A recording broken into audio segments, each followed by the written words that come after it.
road? Another light again. September, which light? The one that shines like directly into us. That's not done yet? Today, well, today we,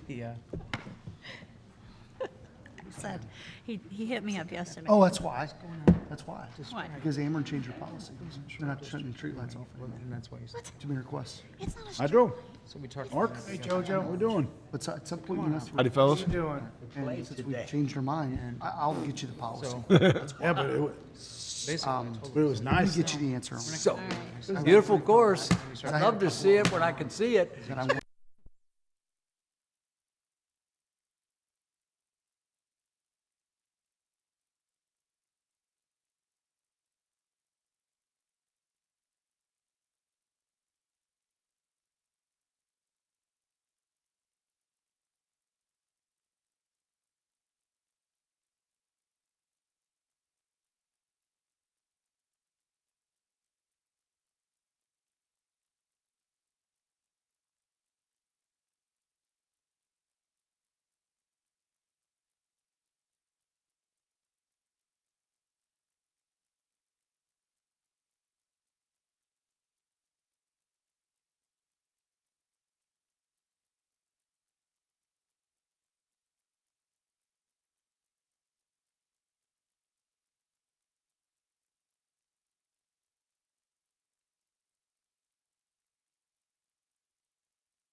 Come out.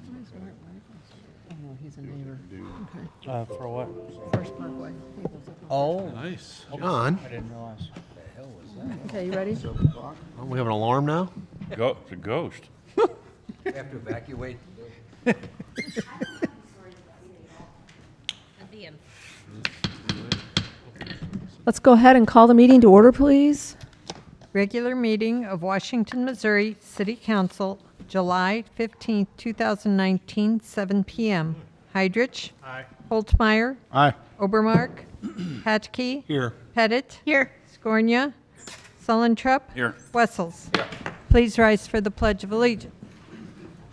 I pledge allegiance to the flag of the United States of America and to the republic for which it stands, one nation, under God, indivisible, with liberty and justice for all. Will all the council members answer if they have or have not read the minutes of the council meeting dated July 1, 2019? Heidrich. Aye. Holtmeyer. Aye. Patke. Yes. Pettit. Yes. Sullentrup. Yes. Wessels. Yes. Having read the minutes, are there any comments or questions? Any corrections? Make a motion. Second. Okay, we have a motion by Sullentrup, seconded by Heidrich, to approve the minutes from our last meeting dated July 1, 2019. All those in favor signify by saying aye. Aye. Opposed? By your vote, you approve the minutes. Thank you. Approval and adjustment of agenda, including consent agenda. You have a fireworks display request. Short agenda there. Any questions or comments regarding that? I'll make a motion. Second. Okay, we have a motion by Patke, seconded by Heidrich, to approve the consent agenda, consent agenda. All those in favor signify by saying aye. Aye. Opposed? By your vote, you approve the item. Thank you. Priority items, Public Facilities Authority reappointment. Okay, this evening in your packet is a note regarding the reappointment of Bob Dobsch to the Washington, Missouri Public Facilities Authority. This term would expire in June of 2022. This is a committee of I just think there's four, or I'm Four sorry, on there. 1, 2, 3. Mary, 5? Mary Trentman, Mary Sprung. There's 3 Public Facility Authority members. 3. Board members, yes. And then you got staff, I guess. Right. okay. They're just primarily, we keep this group together, they meet once a year. It's if we choose to use some financing through the Public Facilities Authority. We haven't used them in, I don't know how many years, but we still keep the group together. I'll make a motion. Second. Okay, we have a motion by Patke, seconded by Heidrich, to approve the reappointment of Bob Dobsch to the Washington, Missouri Public Facilities Authority. All those in favor signify by saying aye. Aye. Opposed? By your vote, you approve the reappointment. Thank you. Fire Department selection of officers. Okay, also in your packet, you will find the list of officers that were recently elected. They were selected by the membership of the fire department, and these are the officers that were selected to serve. Fire Chief Tim Frankenberg, Deputy Chief Mike Holtmeyer, Assistant Chief Nick Risch, Secretary Matt Coleman, and Treasurer Ron Eckelkamp. We've always, in the last several years, have... I think the last 3 or 4 years. The last 3 or 4 years, had these names come forward for the council's approval, Correct. so... I'll make a motion. Second. Okay, we have a motion by Heidrich, seconded by Pettit, to approve the officers of the Washington Fire Department, that they would serve for 1 year. That's a 1-year term. Correct. All those in favor signify by saying aye. Aye. Opposed? By your vote, you approve the officers. Thank you. Public hearings, special use permit, 1518 Riverview Drive, short-term rental.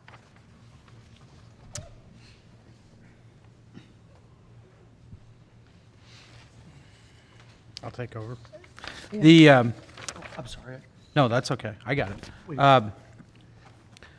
At the Planning and Zoning Commission meeting last Monday, the commission went ahead and recommended approval of a special use permit. This is for a short-term lodging or whatever, basically like Airbnbs, or vacation rental by owners, et cetera. Your ordinance specifies in single-family zoning districts that it requires a special use permit.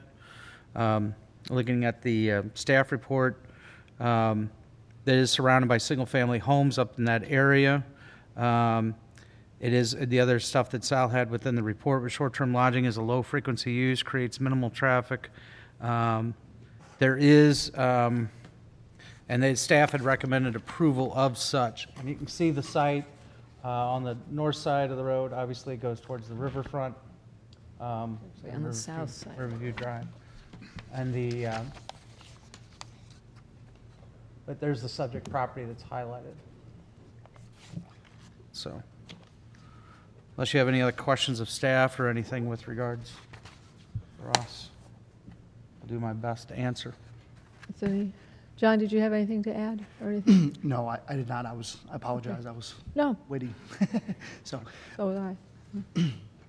I would add that the driveway is longer than typical driveway, the setback, so they should have some adequate parking on site. In addition, the driveway to the eastern property, you can kind of see it towards the, not speaking You to. just speaking to the Sorry, microphone a sorry. little bit more. The driveway, the property to the east of the subject property accesses the road just to the east. So, there's area in the front there if there was some, there shouldn't be any parking issues along the street as well. So I don't know if that was discussed in planning and zoning. I was not there, but just a couple things that Sal and I went over before he left. So Okay.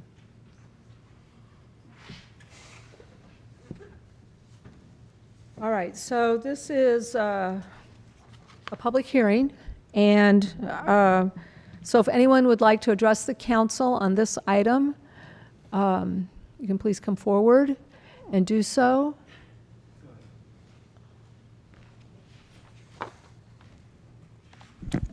Hi, my name is Joette Reedy, and I am a business owner here in Washington. I see the need for additional vacation rental, short-term vacation rental in our area firsthand. I have helped other people set up their sites for short-term vacation rentals and help them manage their sites. I'm very involved in the local short-term rental vacation industry. I am a fellow business owner along with Tyann Marsink. I am in a women's business club with her called Women with a Purpose, and more than anything, Tyann is a good friend of mine, as is Diana. So Tyann called me when she found out that this was going to be heard tonight, and she knew that she was not going to be able to make it. She's out of town this week. So she asked me to come and just read a letter on her behalf. And it says, "Dear Mayor Sandy Lucy and Washington City Council members, my name is Tyann Marsink with Missouri House Vacation Rental Properties. I own and or manage several short-term rental properties in the area, including Union, Villa Ridge, Marthasville, and St. Charles. Thank you for reading this letter in lieu of my speaking personally at the public hearing, since I am currently on vacation with my family and unable to attend the City Council meeting. My clients, Diana Tyler of Washington, Missouri, and her business partner, Steve White of California, have asked me to manage their house at 1518 Riverbend Drive in Washington as a short-term rental. Thus, I am seeking the approval of a special use permit in accordance with city regulations. Short-term rentals have a positive economic impact on small towns, providing desired lodging alternatives to travelers in the area, an increase in spending at local businesses, increased sales and lodging tax revenue for the city, job creation for those in the service industry, which would include cleaning and maintenance specifically. Recently, the St. Louis Business Journal released that $4.1 million in sales and lodging taxes were collected for short-term rental stays in 2018 just through Airbnb. This does not account for additional taxes collected from stays through other platforms like VRBO, as well as direct bookings through an owner or a manager. In addition, short-term rentals also increase the property values of the neighborhood in which they are located. The Harvard Business Review states, quote, that in aggregate, the growth in home sharing through Airbnb contributes to about 1/7 of the annual increase in U.S. housing prices. And she has a link for you guys to verify her facts. A study by the Williams College Department of Economics published January 1st of 2018 also finds that when a property has a short-term rental in their neighborhood and it's sold, it increases price by 3.5%. For properties that are far from the center of town and consist of only a few Airbnb properties, to more than 65% for properties that are near the center and or having larger numbers of local short-term rental properties. And she provides another link for that fact. The house at 1518 Riverview Drive sat vacant for 12 years before Diana and Steve purchased the home and began the long renovation process. A vacant home is a negative impact on our neighborhoods. The home is no longer vacant, as Diana has been living in the home for nearly 2 years, gradually repairing the home while also running her local business, Vivify Salon and Spa, right here in Washington on 5th Street. There are special policies I have in place to manage a short-term rental, so that is a positive presence in the neighborhood, in line with normal residential activity and keeping with city ordinances. Noise. The home at 1518 Riverview Drive will have a noise level monitoring device called Noise Aware. This device does not only record voices, does not record voices, only monitors the level of sound decibels. When an unacceptable level of noise is reached, the system sends me a notification and a text message. I'm then able to immediately reach out to guests to lower their noise level. I set the acceptable noise level up to 70 decibels after 10 p.m. This would be the level of noise that a group of friends having dinner together would produce. Guests are made aware of the noise monitoring as well as the local noise ordinances. I currently have a noise-aware system in my bank house in Marthasville. Only twice the guests have triggered the noise level, and each time the guests have lowered their noise levels within moments after I have contacted them. Parking. With this property, there's a long driveway with lots of street curb in front of the house, more than what would be needed for the guests. Trash. Guests would be engaging in normal residential activities, thus producing an average family's amount of trash. There would be no excessive trash amounts to be taken care of besides the normal times of year when an average family has an excessive amount, for example, the holidays. Parties. Our strict policy for guests is that they may have up to the maximum number of people for the property they are staying at, and no parties are allowed. The definition of a party would be excessive noise and a large amount of people. Pets. We do have a dog-friendly policy for our vacation rentals and host many families and travelers with dogs. Part of the policy is that guests are required to keep their dogs on a leash when outside and must clean up after their dog. If they do not follow our policies, they face a stiff fine of up to $500. Commercial activity. Yes, the City of Washington does require the manager of a short-term rental to have a business license. Yes, each guest also pays sales and lodging taxes for their stay. The activity of guests, though, is exactly the same as residential activity, whether they are staying 2 nights or 2 years.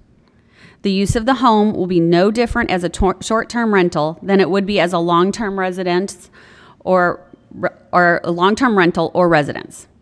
The families who will inhabit this home will prepare meals, gather as a family, brush their teeth, and sleep there. I would like to point out that no commercial activity is taking place in the house. It is residential activity. The exchange of money for services is not done at the house, but through an online transaction and before the guests arrive. In fact, their stay must be paid in full before they are given access to the home at all. The activities to procure long-term tenants are exactly the same as securing short-term tenants. Owner-manager advertises the properties available. The tenant or the guest signs a rental agreement. They pay for their stay, the owner pays for the maintenance and the cleanings in between the stays, and the property is income producing. If short-term rentals are to be deemed a commercial activity because money is exchanged, I would like to argue that long-term rentals should be deemed as commercial activity as well. Each of my guests are required to sign a rental agreement no matter their length of stay. There is nothing magical that happens between night 30 and night 31, except that the state of Missouri does not require sales tax on the rent if a person stays more than 30 nights. Christopher McElroy, a realtor from Colorado and chairman of NAR's State and Local Issues Policy Committee, said owning properties comes with a bundle of rights, including the opportunity to rent owned property to another individual. However, advancing technology has expanded choices for consumer travel and changed traditional rental market timeframes to much shorter periods. Brian Blaser, a real estate attorney partner at the Boston office of law firm Robinson & Cole, states, fundamental property rights state that you should be able to buy, rent, or sell a property. He said, limiting renting is taking away one of those 3 rights. At a realtor legislative meeting in May of 2016, a panel of industry experts spent 90 minutes discussing whether short-term rental infringed on property rights.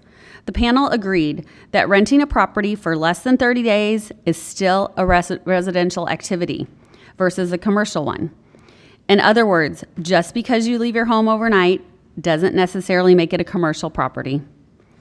And she provided a link.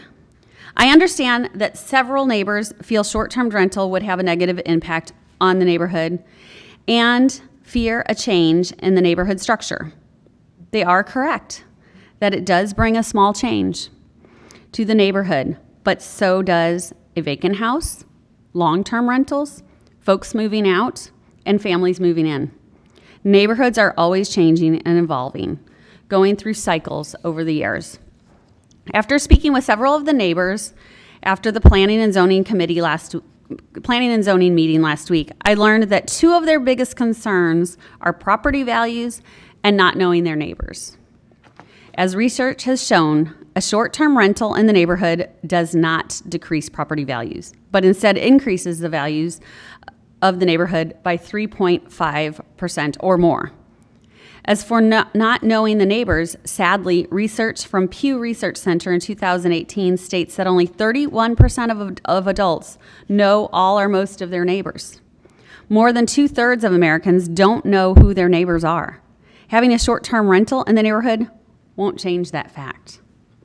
As far as the home at 1518 Riverview Drive, with Diana living there nearly 2 years, she has only met her direct next-door neighbor a few times. Between working long hours at her small local business and renovating the home, she's not had the opportunity to meet more of her neighbors. Having new neighbors each week could be looked at as an adventure. It's an opportunity to have a variety of people from all over the world visit the area, bringing smiles and laughter into the neighborhood, if only for a few days at a time. Because I have been hosting guests in Franklin County for 2 years, I am happy to share exactly who the people are who are visiting our area and why they are visiting. Here are just a few of the guests who have recently visited.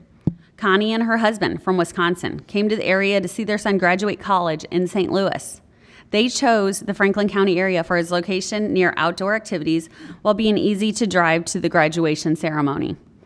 Their public review states, "We really enjoyed the convenient location as we enjoyed hiking at Shaw, golfing at Wolf Hollow, kayaking on the Merrimack, and the art festivals and restaurants in Washington, Missouri, with our son from St. Louis. This area is very pretty." David from Indiana came to the area with his grown children and his elderly father to attend a St. Louis Cardinals baseball game and wanted to stay in a quiet area. His public review states, "If you stay at the Bank House, you can expect excellent attention from Tyann, the host. The Bank House is clean and well-stocked, the beds are comfortable, the decor is very unique, and this was very interesting to us as it is an old bank house and has been converted into a rental home. The location was very quiet and relaxing. Overall, it was a very good experience for a long-term weekend getaway." Maurice from Virginia came with her own grown children to attend a wedding nearby and explore the area. Because of the local information I give to my guests, they were able to live like locals as well. Her public review states, "We are grateful to have stayed in the Katie House. So nicely decorated and well appointed and conveniently located for all of our activities and interests. We especially appreciate the very well done welcome book with all the necessary details and information, excellent recommendations on places to eat and things to do. Be sure to visit Exit 11 Coffee." And it mentions other local things. Melissa from Minnesota wrote a review. "Was a perfect place to stay close to Purina Farms. Very nice to be able to come back to a house after a long day and just sit back and relax and cook dinner in a kitchen. Frequently, I have nearby neighbors choose one of my properties specifically of the close proximity in the neighborhood so out-of-town family can stay nearby. Guests come for holidays, weddings, and family events, including new babies born to the family. As you can see, many of my guests also spend time in Washington, even though they're staying in an adjacent town. The house at 1518 Riverview Drive is a 3-bedroom, 2-bath home and would sleep up to 8 people. It is an excellent location for short-term rental for several reasons. Simple access to both 47 and Highway 100, a few blocks from the hospital and the Missouri River Bridge, easy bike, drive, or walk to the downtown Washington area, and quiet neighborhoods for families. Hosting guests to our area is a privilege I hold dear and believe that the home at 1518 Riverview Drive would not be a detriment, but an asset to the neighborhood and to the city of Washington. Respectfully, Tyann Marsink, Missouri House. So, in addition, I would like to add that 2 of Tyann's properties, the Bank House and the Katie House, are adjacent to a home that I own in Marthasville, Missouri. And she has the highest standards She keeps her place impeccable. If there's ever an issue, she's quick to address all the neighbors, let us know what's going on, if there's anything out of the ordinary. She's super quick to jump on that noise ordinance thing, and I know that because the first time she had to use it was when my daughter had a bachelorette party at her thing, and they chose a quiet neighborhood, not a city, because they're older than the traditional bachelorettes. They didn't choose it to have a party, but they got a little giggly and just barely got above that noise level, and Tyann was quick to respond. And then they took it down, they realized. But this house is not super close to the other neighbors. The noise level will be kept at bay, and I think that Tyann is a wonderful manager, and I think that Diana is a responsible and diligent property owner as well. So I would like to see this approved in our community. I know firsthand that our community needs more beds, especially on busy weekends. You know, not every night of the week, but on those busy weekends, kids are being turned away and people are being turned away that want to come in town for a wedding or a big family reunion, things like that, when a lot of things are happening in this town at the same time as the festival weekends. Our town needs this, and I hope that it's approved tonight. Thank you. Thank you. Any questions of Joette? Mark, I got a question.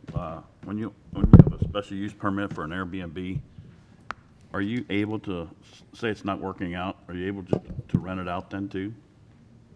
To an individual for like a lease for a year? Yeah, Yeah, you can, there's no, there are no ordinances in place. or the other. Yeah. Yeah. Mark, did you have? I was just, Joette, all those statistics are great, but, obviously these people know their neighbors. Mm-hmm. I work long hours myself. So not just because it's in a book means I know all my neighbors and I work tons of hours. But so it's what you want to, if it's what you want to know your neighbors or not. You can just go home and shut the door and, Sure. but, so some of those things aren't, I don't believe 100% correct that you spoke of. Just my feeling. Okay. Anyone else? No? Okay, Thank you. Okay, anyone else? Get off Lansing, don't you? And you know what? Let's see. You gave your name, but your name and your address when you arrive, so. I'm Mike McFatridge. I live at 1514 First Parkway, so the street just south of this proposed Airbnb. I guess one of the, and I'm speaking in opposition to the permit. I was interested, it was interesting to hear the bundle of rights statement because as a resident and as a property owner, I do have a rights to maintain the integrity of my neighborhood as well as the property value that has been assigned. With regard to statistics, when investigating Realtor.com, my information or our information that was collected showed a 13.8% reduction in property value. That was short term. We have over 25 Airbnbs in the immediate Washington area and 90 plus at the area that's serviced by Washington. And for one, I don't see the value or the necessity of allowing this permit in our neighborhood. I would think that certainly where it's located, with regard to traffic or parking or whatever, that's a consideration, but I think it destroys the integrity of the neighborhood as well as lowers our property values. I'm not necessarily opposed to Airbnb in general, but particularly within this neighborhood, which has a long-standing commitment to our integrity of the neighborhood. I would like to add a personal note. We've lived in Washington twice. We moved here in 2005, and I took a new position, and we left the community, and we've lived in Ames, Iowa, and Chapel Hill, North Carolina. And I took a position as vice president of business development for a biotech firm in St. Louis, and we chose to move back to Washington. And in fact, when we lived here before in a subdivision, we always drove in that area because we always felt that it was a great opportunity at a great neighborhood. And in fact, my neighbors who are here as well proves that our choice was absolutely correct. And so when we had the opportunity and moved back, we moved back to this neighborhood. So I would urge you to vote against this permit. Thank you. Okay, thank you. Sir, can I ask you a question? Is it true to say that you're not against Airbnbs, but just not in your neighborhood? Well, You're saying there's a time and place for them? Yeah, I think there's a time and a place, and there are two things that I would like to reiterate. One is that we have over 25 in the immediate Washington area. We have 90, and I just pulled this up before I got here. Right. So I think it's a matter of, do we have enough to satisfy a need? Clearly, there are probably times in any community where, there may be a need, where need exceeds demand or demand exceeds need. But I'm opposed to it in this neighborhood simply because of the integrity of the neighborhood would be compromised.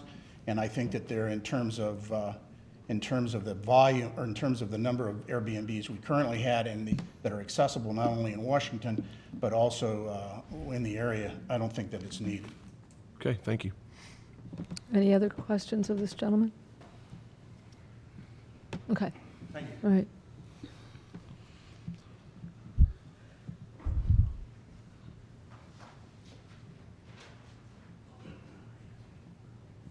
Good evening, everyone. My name is Mark Wood. We live Mark, at. why don't you pull that microphone up just a little bit? There you go. My name is Mark Wood. We live at 1513 First Parkway, and our backyard backs up to the backyard of the property on Riverview. My family has owned this home for 70 years. I grew up in this neighborhood. It has a bunch of beautiful, beautiful homes that were built by many people that lived and worked in Washington and had businesses on Main Street. When I lived there, well, years ago when I was a child, we had 5 doctors that lived in the neighborhood, and they built some beautiful homes. One of them is right next door, the house that Dr. Minch built, which is a very beautiful home, which the Bishers live in now. I don't know if they're here tonight. I don't see them, but, pardon me? No. Mrs. Bisher did speak against the short-term rental. Okay. Like I say, it's a beautiful neighborhood, and it's a residential subdivision. The Housemans built this in the 1950s and the 1960s, and back in those days, the Housemans lived in the subdivision. We had Housemans living on one end of the street, on the other end of the street, and down at the bottom of Fifth Street. This was all Houseman subdivision. And it has remained a beautiful subdivision, and the people take care of their homes. At Christmas time, we try to see who can put up the most Christmas lights. It's just a beautiful neighborhood, and I hate to see a short-term rental go in my backyard. My family has been in the short-term rental business for years, but we call it a hotel. And I work for my family at the Holiday Inn at Six Flags, and I see all kinds of people come and rent rooms for nights, for the weekend, for weeks, and whatever. And sometimes bad things happen. As in anything, bad things can happen anywhere. But I just don't think the short-term rental is good for a subdivision. Like, I don't think you should put a short-term rental in Quail Run, or Washington Heights, or Hazy Acres, or Lake Washington. Those are all residential subdivisions, and they need to be kept that way. You know, there's certain places for everything. And I'm not against an Airbnb. I just don't think it's good in a residential subdivision. There's lots of other places, you know, that they would work just fine, but Okay. thank you. Anybody have a question of me? Any questions? Okay. Thank you very much. Thank you, Mark. Hi, my name's Sally Haddox, and Daryl and I live right next to Diana. And we really don't oppose it, only because we kind of oppose more of a long-time renter. You know, Daryl and I talked, and we both felt that I've seen some really bad renters where they don't cut their grass and everything, and Steve really does maintain this. And so for us, that's why we approve it. And Joe lives, my son lives, well, Vicky lives next to me, and then Joe's next door, where I grew up. And he cannot be here because he's in Florida, but he said the same thing. He'd much rather have the vacation renter than the long-term renter, because long-term renters, sometimes they do things where you can't get them out. And so that's kind of where we feel. So Any anybody have questions of questions? Sally? Sally, you lived where you live for quite some time. Have you ever had any trouble with parking? No. And parking? No. No. we Doesn't got look both like it. sides of the street. Yeah. So, yeah. No, there hasn't been any problem with that. Thanks, Sally.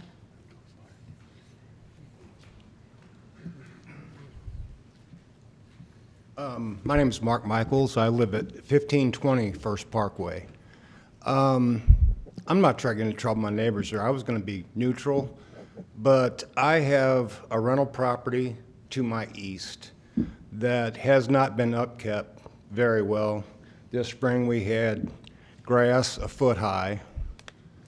We've got a property, I guess, to my west. The previous owner, my kids called him Junkyard Charlie because we had junk and trash all next to our house. The people who live in the house now aren't doing the very best of upkeep. I've actually got a dog run next to my fence in the backyard. So I've had issues with those people. These neighbors here are great, and I'm not trying to cause problems, but if we've got somebody that's going to upkeep a property in the neighborhood, I don't see the adverse effect. So, like I said, I've had issues on both sides, and they know that. So, Okay. like I said, I just wish it would be fair. That's all I've got. Thank you. Okay. Thank you, Mark.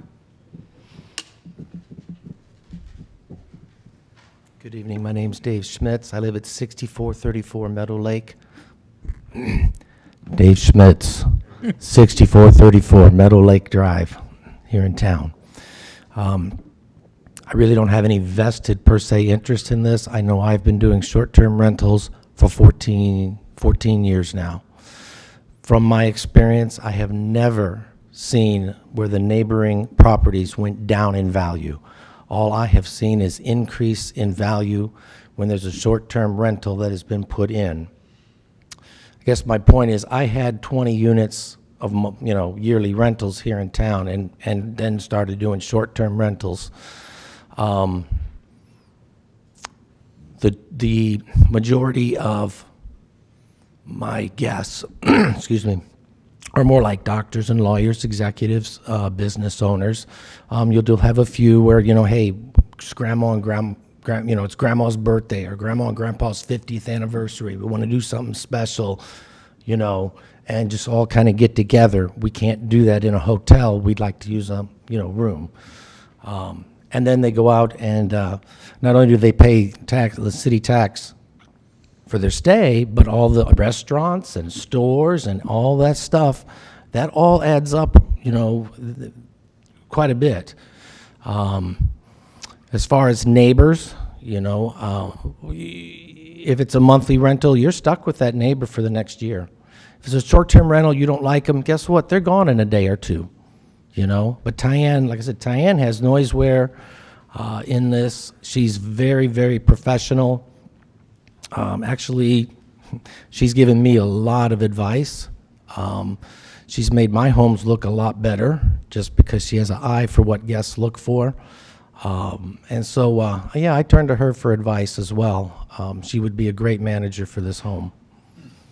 But as far as I've only seen positive. I mean, I've had other neighbors in my short-term rental neighborhoods who've said, hey, we really enjoy getting to talk to the different people that come through.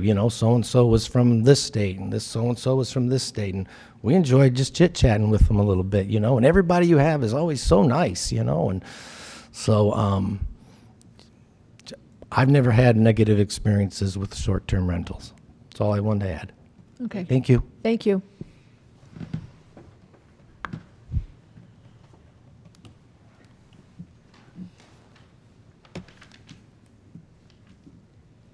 I'm short. My name is Nancy Anderson, and I live at 1516 First Parkway. I would be right on the corner of that map.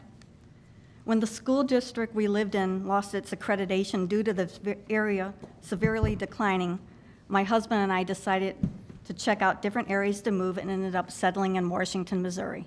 That was 25 years ago.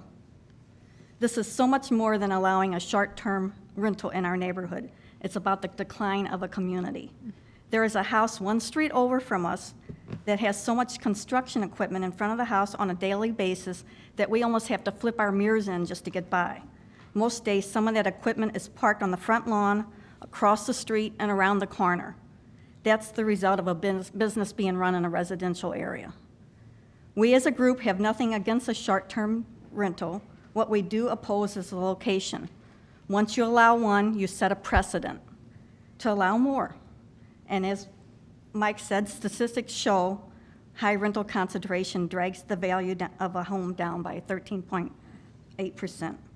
Our area is slowly deteriorating. This does not happen overnight. It is a gradual process that comes from poor decision, ignoring ordinances, and saying yes when we should be saying no to what we know is not right for the community. We are not opposing the request to be uncooperative. I thought the house was vacant. I actually did, and did not realize that Diana has lived there for 2 years. So as a resident to the area, she should know that we are the type of neighbors that will come over when a tree falls after a storm. Right, Greg?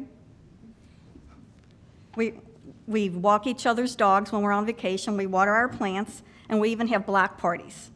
We are acting out of preservation for what we feel is right for our neighborhood. We want to continue to know our neighbors on a first-name basis, not by a weekly rental agreement. I believe in the old adage, to leave a place better than the way you found it. I would hope that the members of the city council, the mayor, and our aldermen would feel the same way during their term. The one thing that stands strong and remains the same is the residents. Without the residents in a community, we are just one big industrial park. Let's turn the neighborhood, our community, back into pride of ownership and not just about revenue. Thank you. Any questions of Nancy? But you'd have to come up.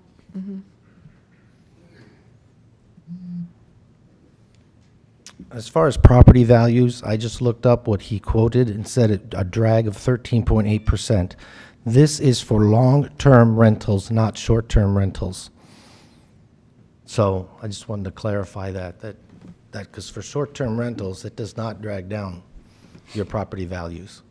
Okay, thank you. Mayor, could I ask a question? Sure, If of course. and Ms. Marsink seems to have a track record known to some of the people anyway. If the people were to have a problem, say some problems occurred with short-term rentals there for whatever reason, noise, whatever, what would be the recourse for the neighbors then? I address that. I'll use the example you gave, Mark, noise. We do have a decibel limit within our code that we talked about actually on another use not too long ago. That's got limitations as to what you can go ahead and do. So that would be one thing. We would have to go ahead and enforce it and say, you're exceeding the noise. Police department would have to go ahead and be called and go ahead and do so. If that was something that we saw, I guess you could always revoke the special use permit at a later date. You'd have to have some reason to go ahead and do so, but you could do that if that continued to go ahead and cause a problem. To clarify, Darren, if it was a rental, a long-term rental, you'd still have the decibel consideration, but the city would Absolutely. otherwise have no. There's No like we recourse. said earlier, there's nothing that keeps somebody from owning a house, be it Quail Run, be it Stonecrest, be it good old Ward 4, from turning it into a rental. Thank you. Anytime. My name's David Anderson. I live at 1516 First Parkway. When this first started, if I misunderstood, there was a discussion across the front that even though it's a short-term rental, somebody could still rent the property for 1, 2, 3 years. Doesn't make it any difference. There's nothing in the ordinance saying it didn't make any difference. Am I correct with that? I'm sorry. Yes, that's correct. So in other words, the gentleman over Could here, that rent it's it for saying a that few it's just years. short-term rental, and it's not really just short-term rental. It can be used for long-term rental also. Well, I can't, You can do that without the Yeah, order. we, c- you can do that without an ordinance, You don't need a Yeah. special use permit for that. right? Understand that, but you also were saying that short-term rental can go as long as you want. This gentleman over here was saying, no, you would not lose because it's just short-term. You have to come back up to the microphone so we can, The gentleman over here was stating that you would not lose any, you would not lose on your home value because it's just short-term property. No, it's not. It's not just short-term rental, because as you were addressing up here before this meeting, or as the meeting started, short-term rental can go a long time. okay, It has no provisions, so therefore it is a detriment to our home value. okay. Thank you.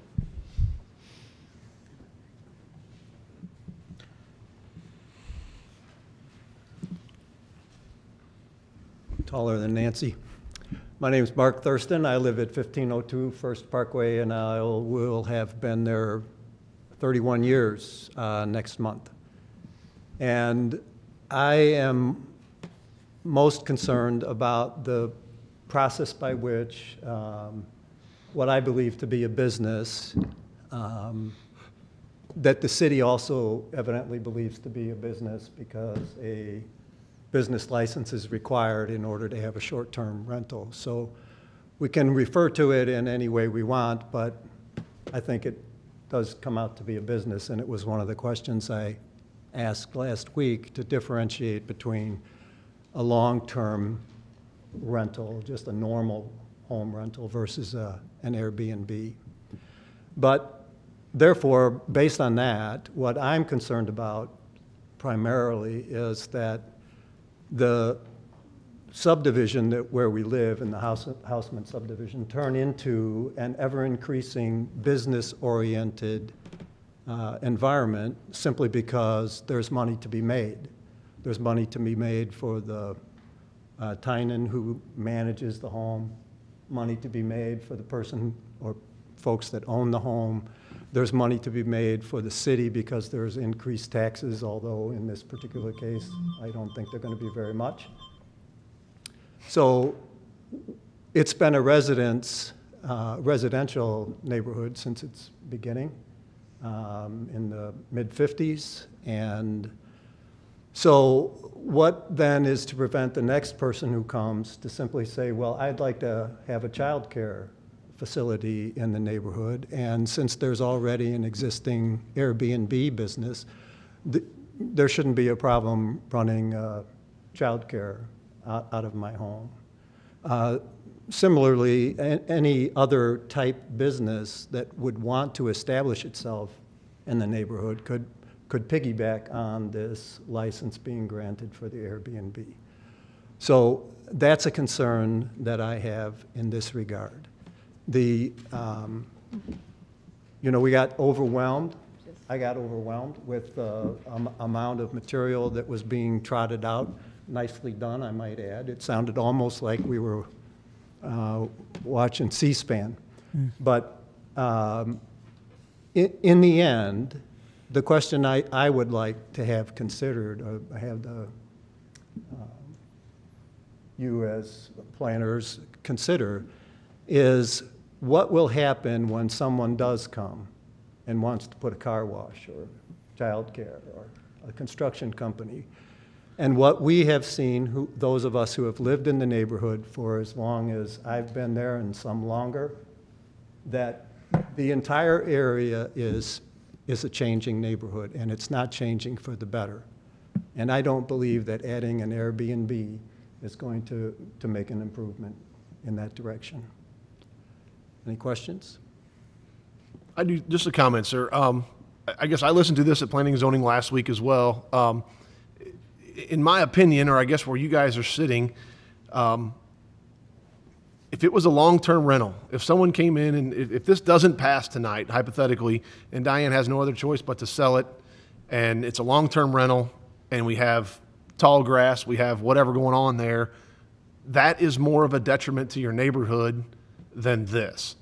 I guess that's why I voted for it last week to pass it on, because I thought this was the better case scenario for you as a neighborhood than having a long-term rental person there. And like we said here before, we have no one can stop a long-term rental. Okay, she can rent the house tomorrow to me or to anyone else, and be even a bigger problem with this special use permit. And it's a short-term rental, and that's why I think that's what it's made to be, or what it's intended to be, is going to be a better situation for you guys as a neighborhood than a long-term rental. And if you disagree with that, then I guess tell me that. But that was my take last week, that this is a better situation than a long-term rental and a possible deterioration of property values in that aspect. So my response to that would be, I would agree with you. Okay.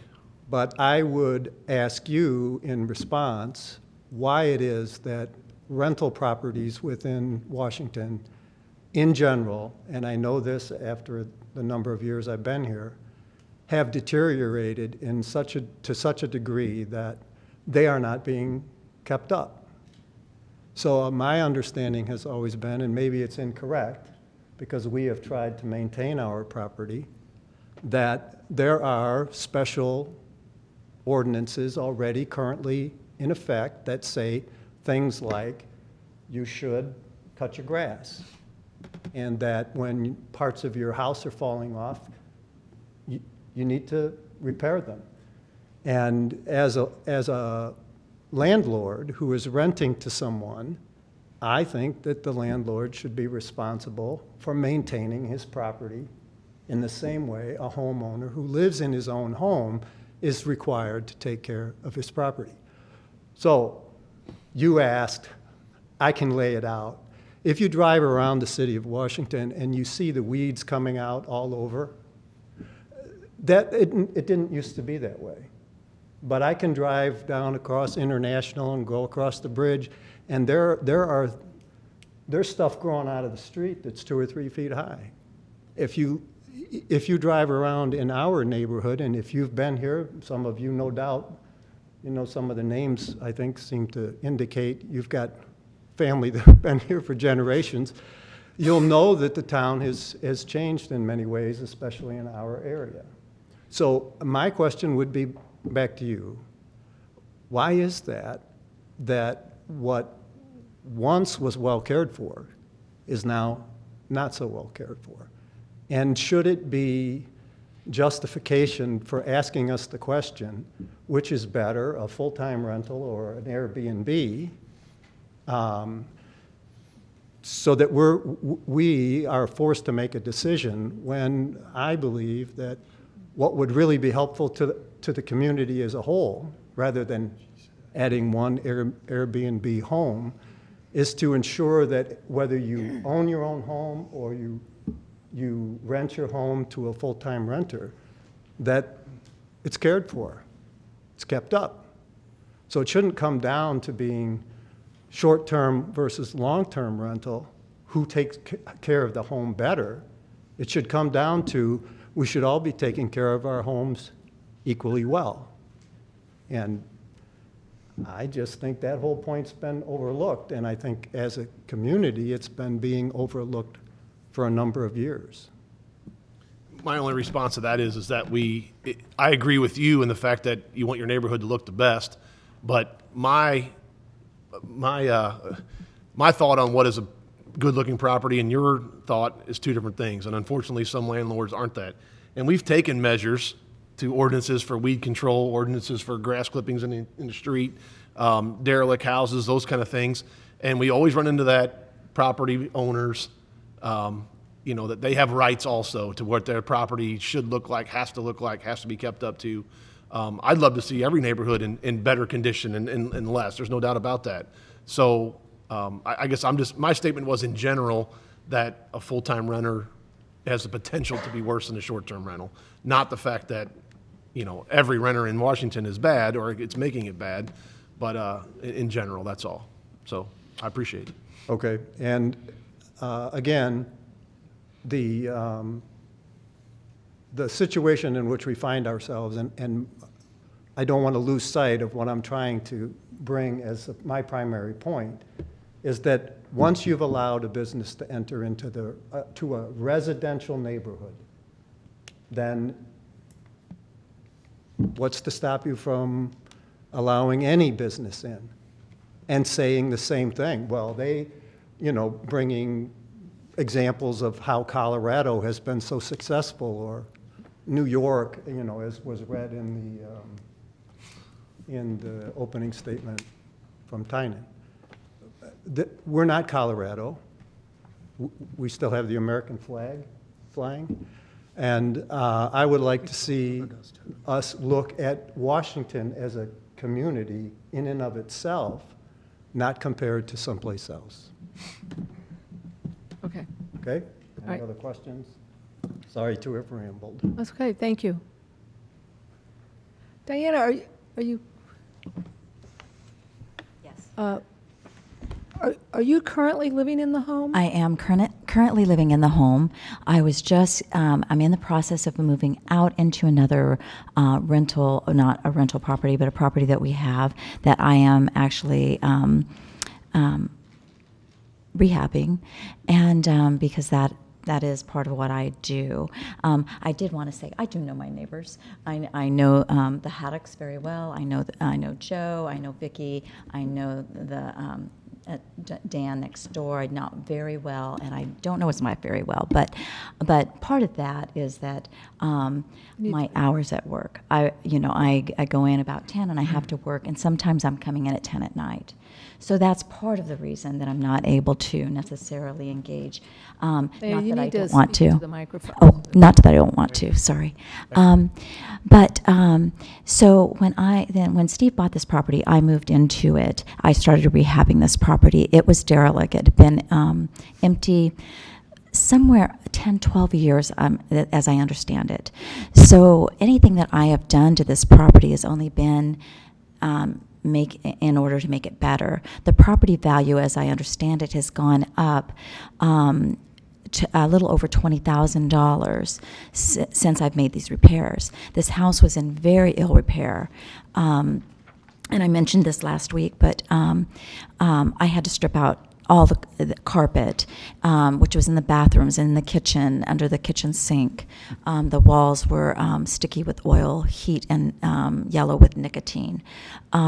So before I could even manage to get in, those things had to be dealt with. And also I had this floor professionally stripped and refinished to their natural beauty. So I'm working very diligently to make this a beautiful home, and to try to I don't want to compete, but there are some beautiful homes in this neighborhood, but I want my home to be just as beautiful. And so doing this Airbnb is not something that I want to do to hurt the neighborhood by any means at all. I just really do feel that it is something that will raise the value of the property. And when you have an Airbnb and you take pride in it, you take care of it when people leave it. You make sure it's clean. You address anything that might go wrong with it. You have to make sure you're on top of it. And then we also can take time to then go in and do different repairs that we want to do. Like I would like to do some repairs on the screened-in patio, for instance, so I could actually not schedule a time frame so that we could get in there and get that done. Steve and I also have an Airbnb in St. Charles. It's a duplex. When we purchased this property, we had a long-term tenant in the back unit, and we Airbnb'd the unit in the front. There is a common wall that they share, and I have not had any problems whatsoever with that situation. And I did call specifically about one situation because it was a little bit younger group, and it was like this was like they were coming to a wedding, and so I was just a little concerned about the noise. And she said that they were a little bit rowdy earlier, but as soon as the time frame came, then they quieted right down. So that's with an adjoining wall. So the fact that the Haddocks are fine, we're the closest to them, they understand what it is that we're doing, they see how that we take care of our property, I think that says a whole lot. There were some other things that I wanted to say, but I've been a part of this community. I moved in '93 here. I've been here. I had a nail salon early on. My ex-husband had a business in town. I now own Vivify Salon Spa. I raised my children here. I love this town. My children are very active in the community, and I don't want to do anything to hurt this town. I want to do everything that I can to help build it up. I love this town, and that's why I stayed here. I did, after my divorce, move back to California, where I'm from, for about 5 years, but as you see, I'm back. So anyway, any questions for me? Okay, thank you very much. Thank you. Hi. My name is Gail McFatrich, and I live at 1514 First Parkway. And today we received the letter around the neighborhood that was delivered by you, I think, right? Okay. And we've all that received the letter have read it, and I just want to say right off the bat, this is not personal at all. It is not personal. But the one thing that stuck out for me is that when she referred to her Airbnb in St. Charles, she said it's been a wonderful experience showing great profit. I want you all to think about that we are a neighborhood that isn't really interested in anyone else's profit.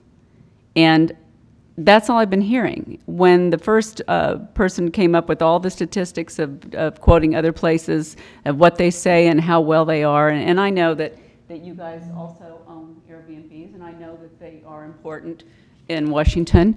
But last week, when I asked one of the people that voted for it, and I said, you wouldn't want it in your neighborhood, and she goes, you're right, I don't. And I said, then why did you vote it for ours? And she changed the subject. So you have to start thinking a little bit about the folks that are already here, living in Washington. As my husband said, we lived here for 7 years in a what I'll call a Stepford wife subdivision, that the day that we moved out, people showed up and said, we're going to miss you. I'd never seen any of those people in my life.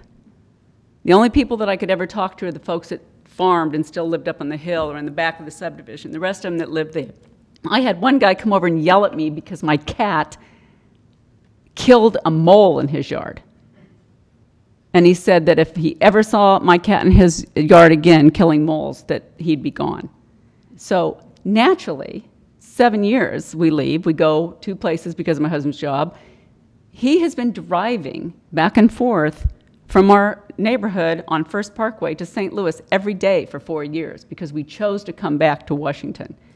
And one day when I was still in Chapel Hill, North Carolina, looking online to see if a house was available on First Parkway, and one came on for sale, my husband immediately went and made an offer on it that day. And that's where we're living right now, because that was our goal, to leave the Stepford wife neighborhood in town to go to a neighborhood where I love my neighbors.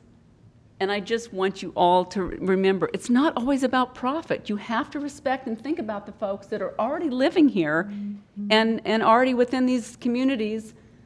And we too spend money in the restaurants. We too shop in this town. Something to think about. Thank you. Any questions? All right. Thank you, Gail. I'd just like to address that.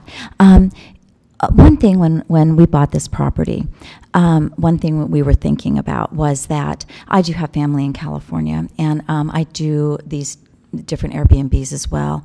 And so our thought process was that while I was gone, it would be nice to have somebody staying there so the house wasn't vacant.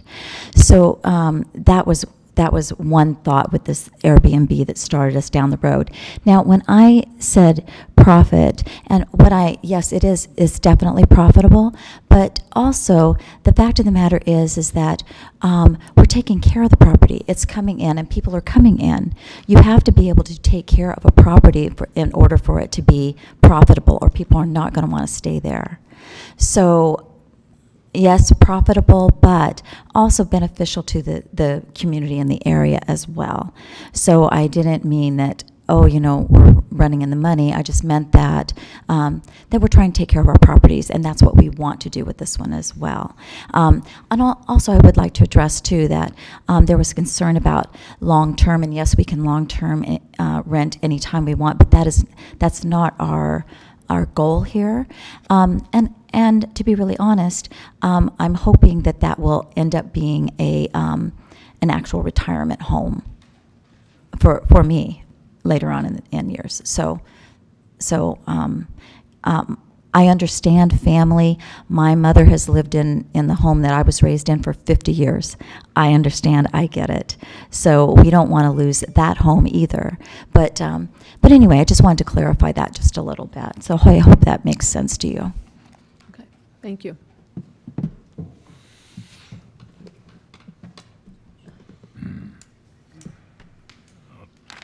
Hi, my name is Kim Obermark, and I am with Berkshire Hathaway and the Washington Redheads, and I'm a local realtor in this area. I wanted to come in support of the Airbnb.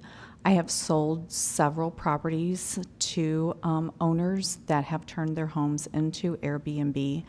And at this point, I have sold probably 6 in the last 2 years in a residential area. I am a local business owner, and I live on 5th Street in Washington. So I understand about keeping the neighborhood, the family. For me as a realtor, it's very important. I have not had, from the feedback that I've had, I haven't had any negative responses.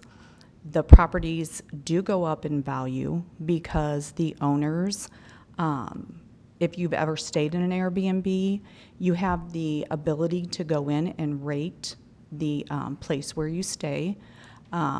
So the owners do take, my experiences, impeccable care of their homes. They make sure that the landscaping is done and the interior has been well taken care of.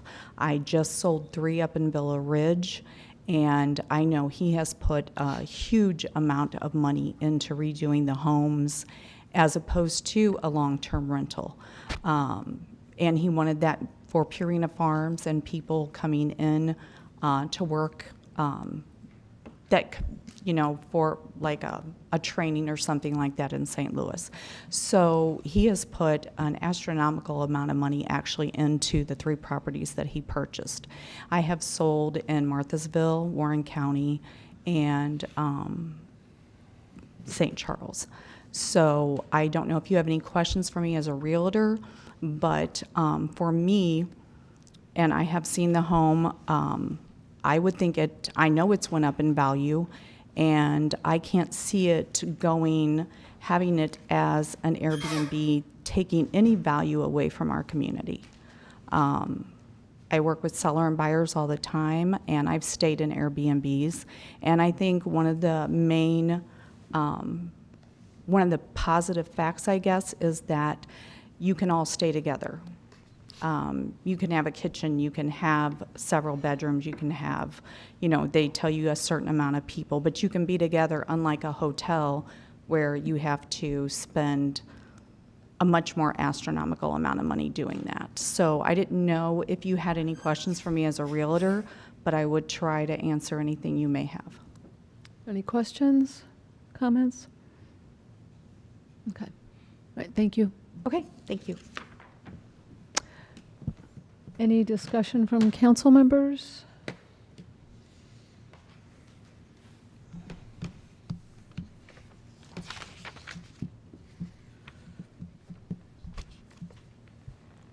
There's no more discussion. I'll make a motion to accept it in the minutes.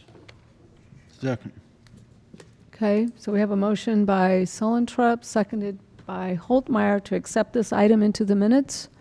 All those in favor signify by saying aye. Aye. Opposed? By your vote, you accepted the item. Thank you.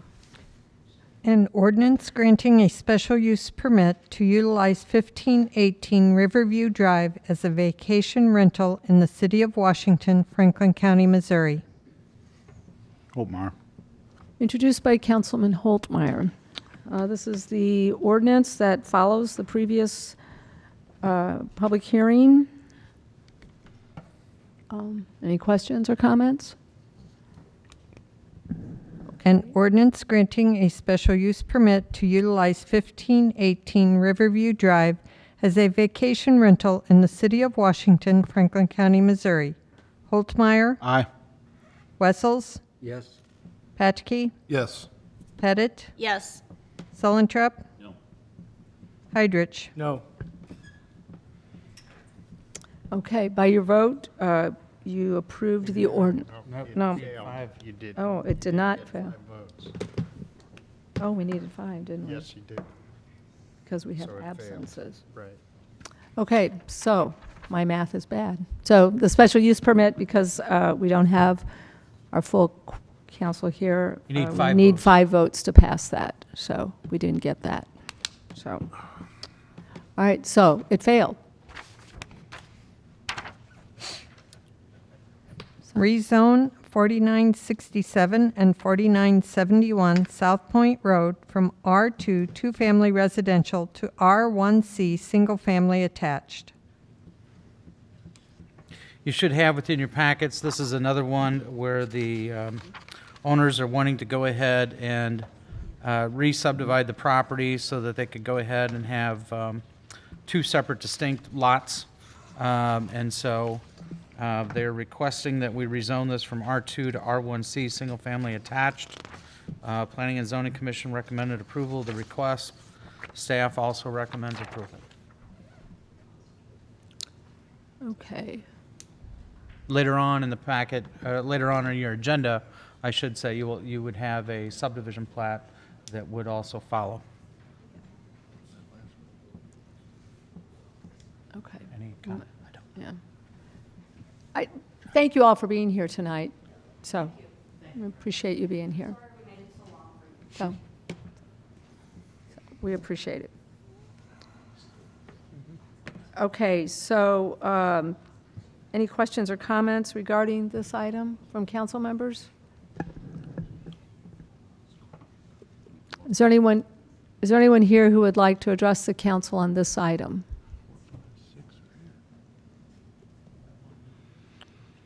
Okay, so we'll need a I'll make a motion to accept. Okay, we have a motion by Patke, seconded by Sullentrup, to accept this item into the minutes. All those in favor signify by saying aye. Aye. Opposed? By your vote, you accepted the item. Thank you.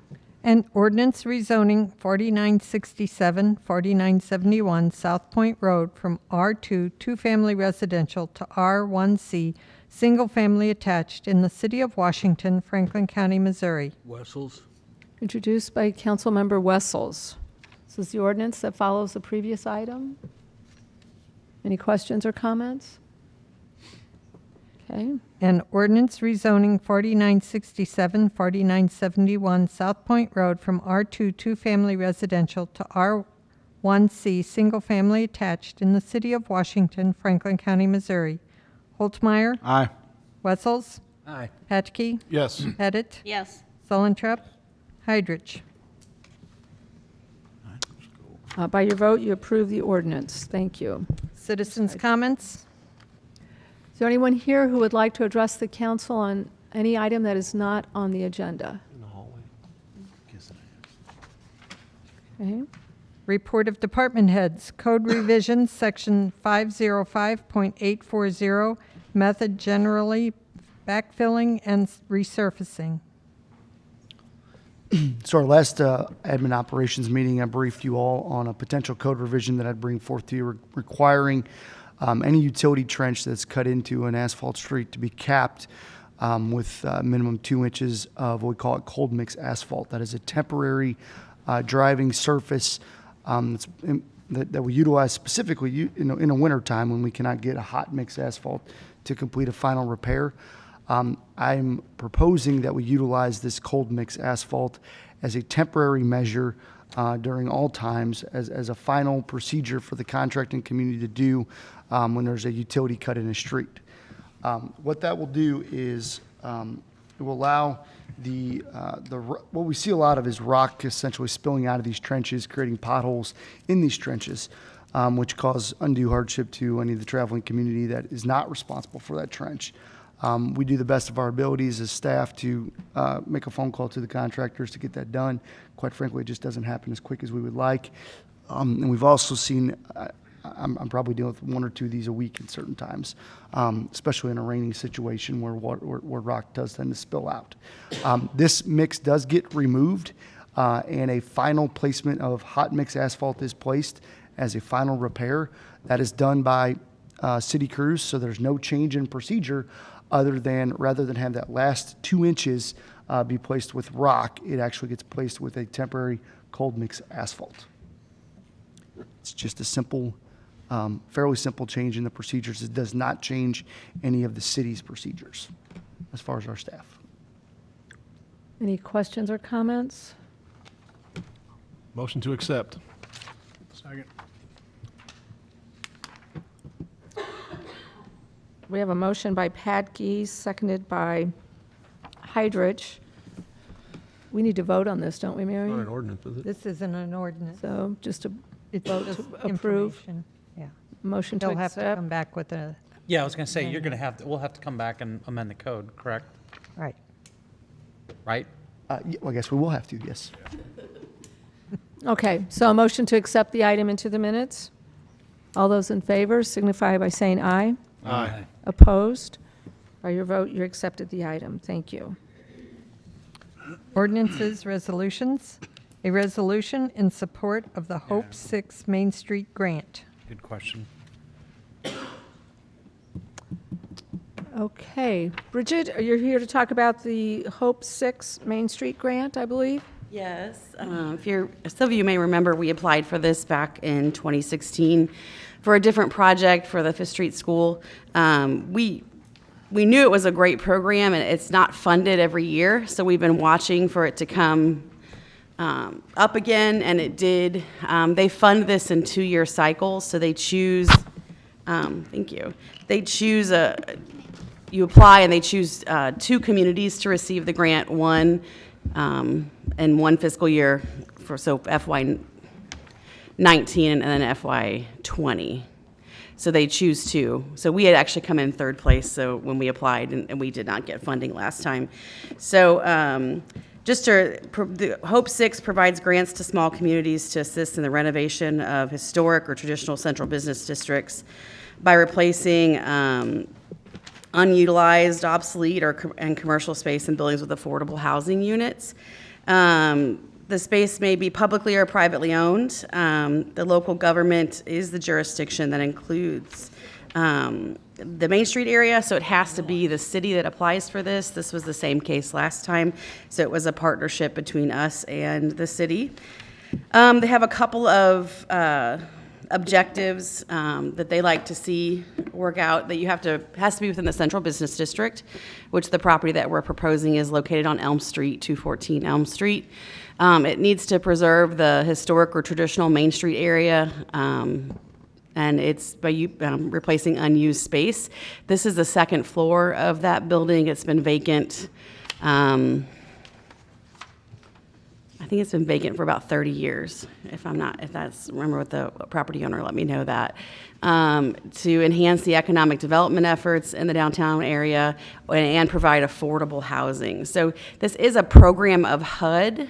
It is not subsidized.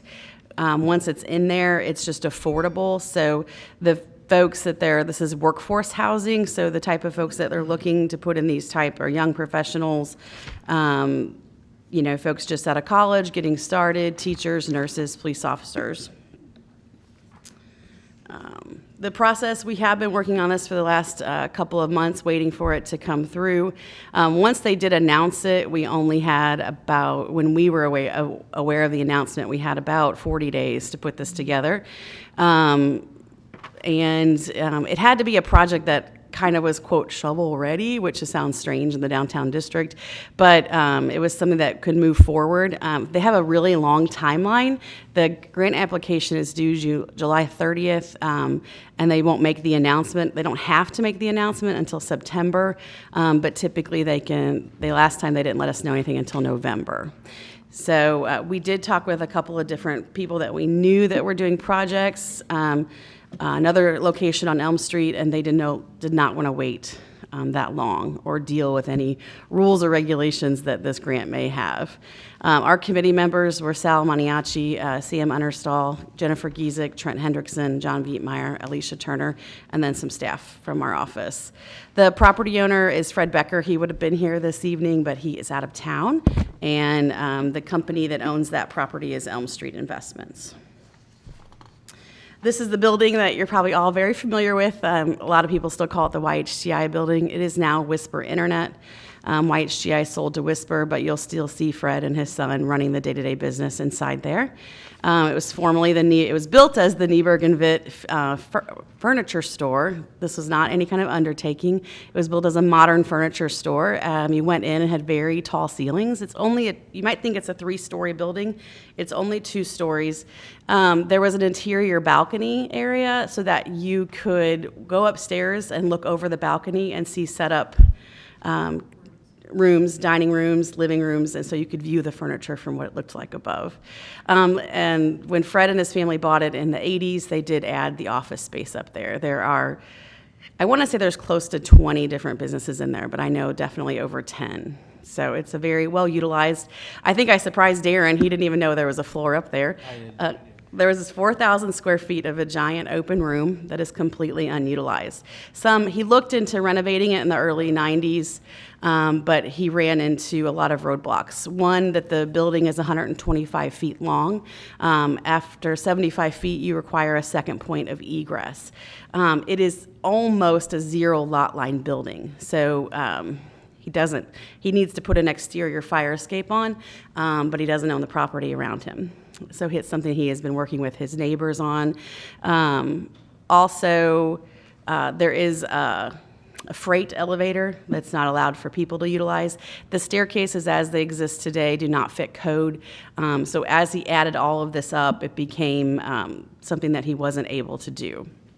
We have been working the last year with property owners, identifying upper stories that are not utilized or vacant or completely empty. You'd be surprised. We've really gotten to some really unique spaces in our downtown. And while a lot of our second stories are utilized, there are quite a few that still aren't. This being one of them, probably our largest upper floor off the top of my head. Like I said, about 4,000 square feet. So what we're roughly laying out would be 4 apartments. You can see there's varying square footage, the smallest at 545 square feet to the largest being about 829 square feet. We're still working on the fire, that has the fire escape being on the south side, but that's still open. So the only thing that could change is that it could be on the north side, just depending on the spacing between the building on the south side and then both other property owners signing on the dotted line that they're okay with the fire escape coming out.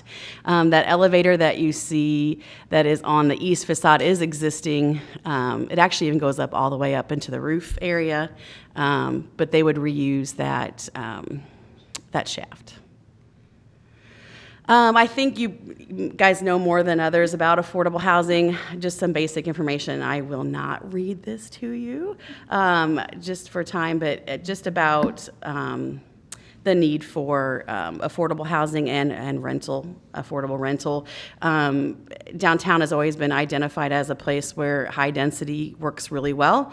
And is meant to be there, people living on all stories and doing business as well. So I am here to answer any questions that you might have. Where are the 10 to 20 businesses in there now? Are they up in the upstairs area now? They're on this. They're on the 1.5 floor. Fred wants to make sure it is only a 2-story building.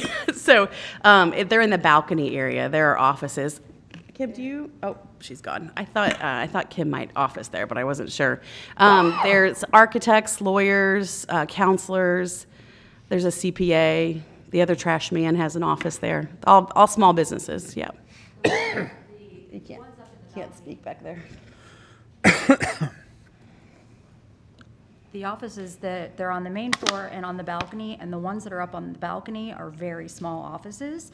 Unless they changed the website, you could, it used to be a link from YHTI's website where you could actually go see the floor plan and see which units were available so that you could choose your unit. I believe he has all of them rented right now. All but one. All but one are. I guess my question is, are we leaving these businesses out by redoing this? No. That's my only question.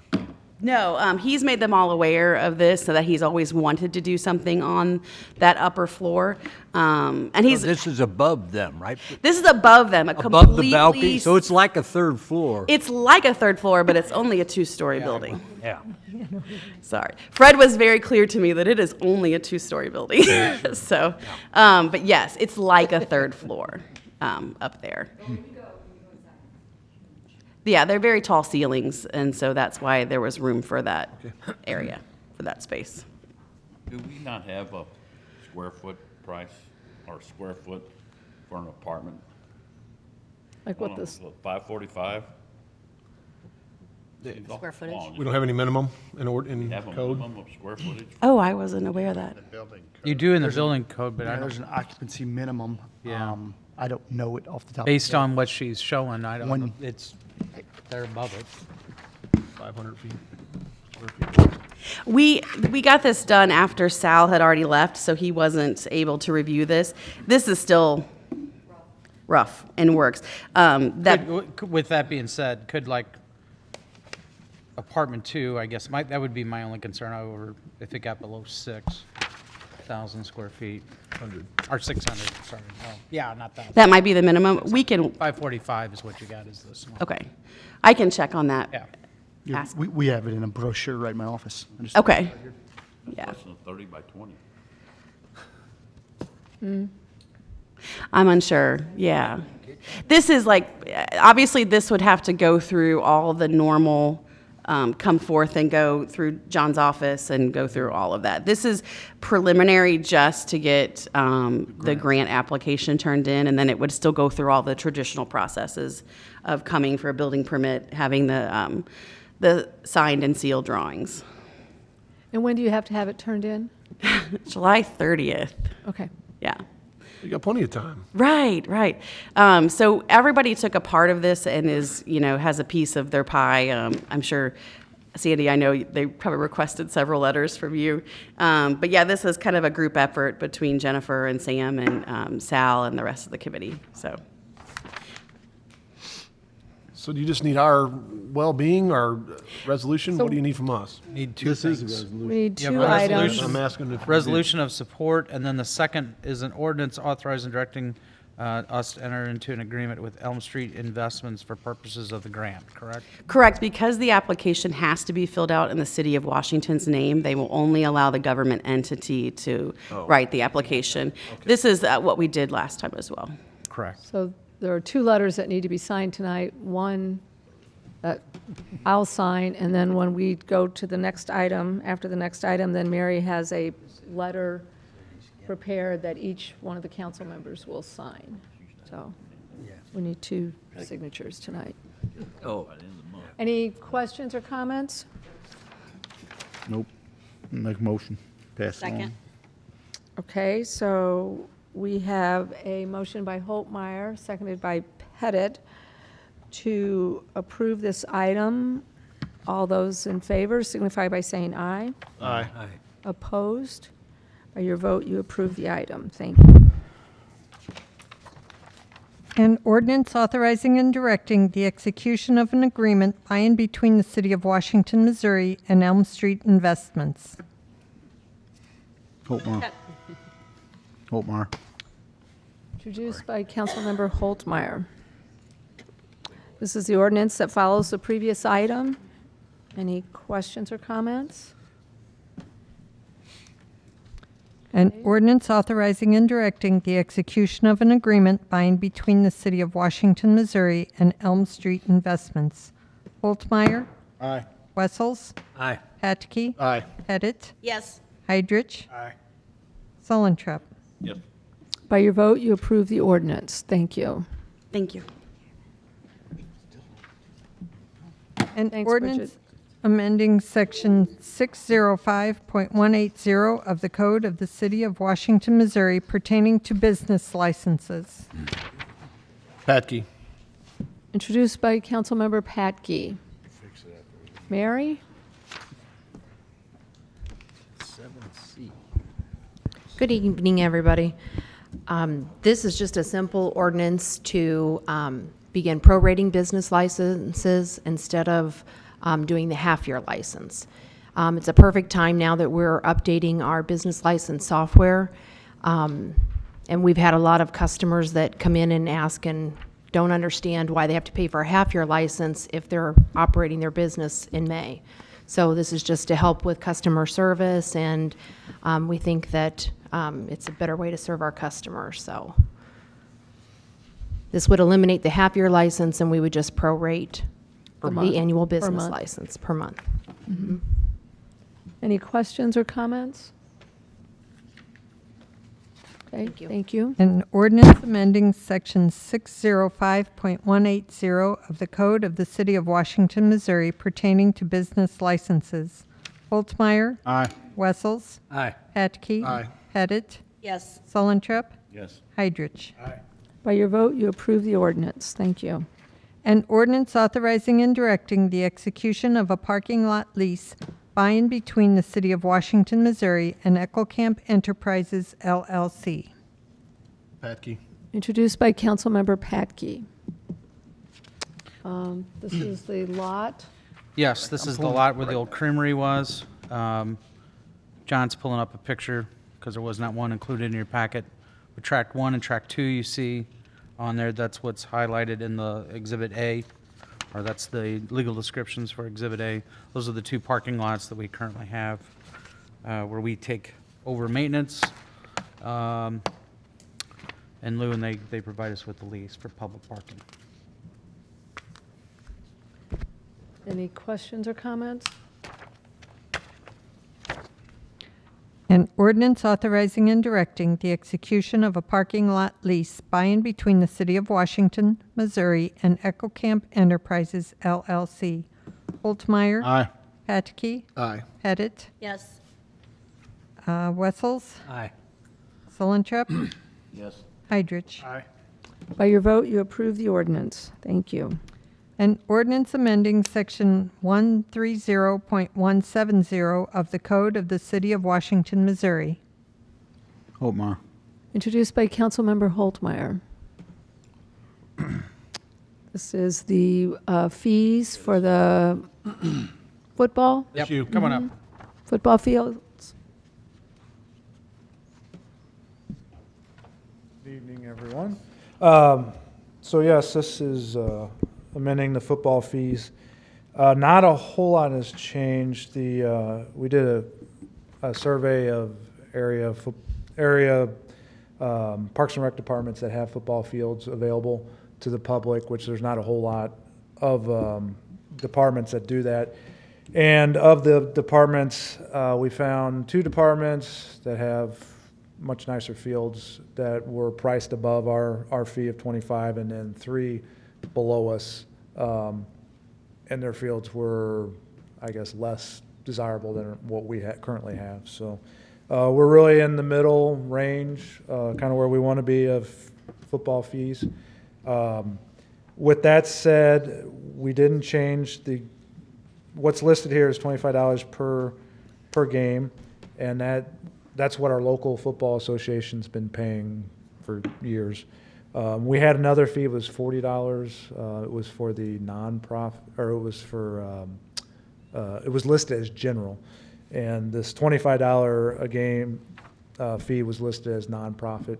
And so we have decided to get rid of the $40 general fee that we didn't really ever use.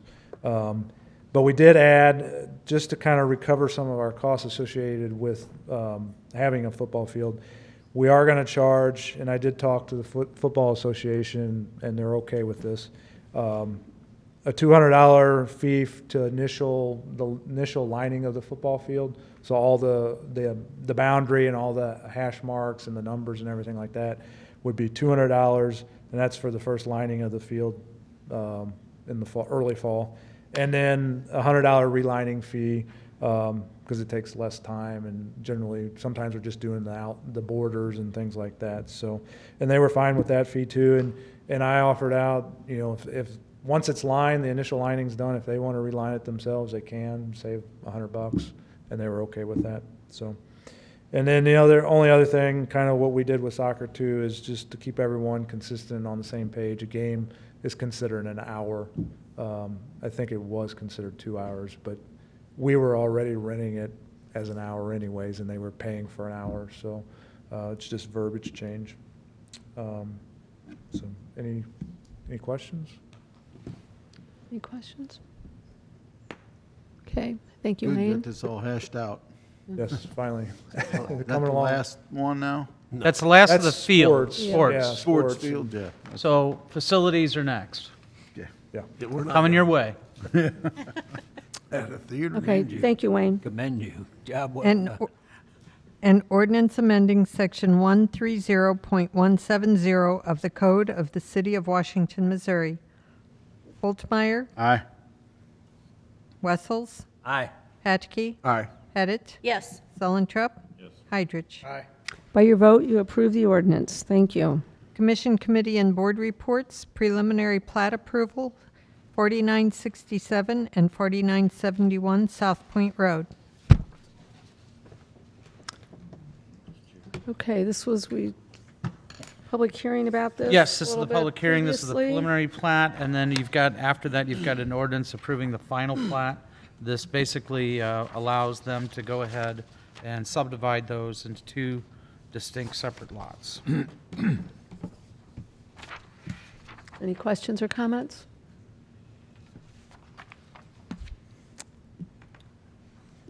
Make a motion to accept. Second. Okay, we have a motion by Patke, seconded by Holtmeyer, to accept and approve this item. All those in favor signify by saying aye. Aye. Opposed? By your vote, you approve the item. Thank you.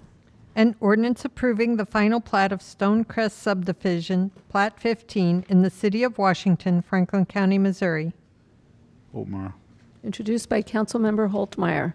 This is the ordinance that follows the previous item, makes it official. Any questions or comments? An ordinance approving the final plat of Stonecrest subdivision, Plat 15, in the city of Washington, Franklin County, Missouri. Holtmeyer. Aye. Wessels. Aye. Petke. Aye. Pettit. Yes. Sullentrup. Heidrich. By your vote, you approve the ordinance. Thank you. Mayor's report. Just have a couple of things. We learned this morning that over the weekend, the Marthasville Fire Department had worked 3 fatalities this weekend. It's a very tough weekend for them. Our 3 separate occurrences. 3 separate occurrences, right? And so our fire department has stepped up to assist them during this time. Been a very difficult weekend for them, difficult time. So our thoughts go out to the fire department in Marthasville. Very tragic.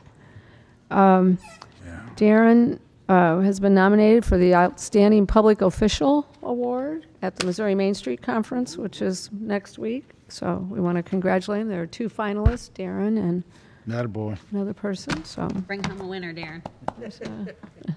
so he's been. I don't know who the other guy is. Gal. Right. There you go. Care of your competition if you'd like. Oh, wow. Okay. I don't mean that in a threatening way. So anyway, so we'll know next Thursday. So anyway, and then finally at your seat this evening was the invitation to the American Bloom Judges Luncheon on Friday, the 26th. So, and that's all I have. City Administrator report. The only item I have, I do have several items for you in executive session, but, and for the regular meeting, there's a reminder, the EPA is having the workshop. Actually, it is tomorrow. There's one for the city officials at 2:30. We'll be meeting here at City Hall, and the general public meeting will be at 6:30 at Casey Hall on the lower level. And this is over the Sportland Valve site, just as an informational meeting, next steps, etc. That's all I have. Council comments? Any comments? Any matters? City Attorney's report, public vote on whether or not to hold a closed meeting to discuss legal, personnel, and real estate matters pursuant to Section 610.021 RSMO 2000. Holtzmeyer? Aye. Wessels? Aye. Hettke? Aye. Pettit? Yes. Sulentrop? Yes. Heidrich?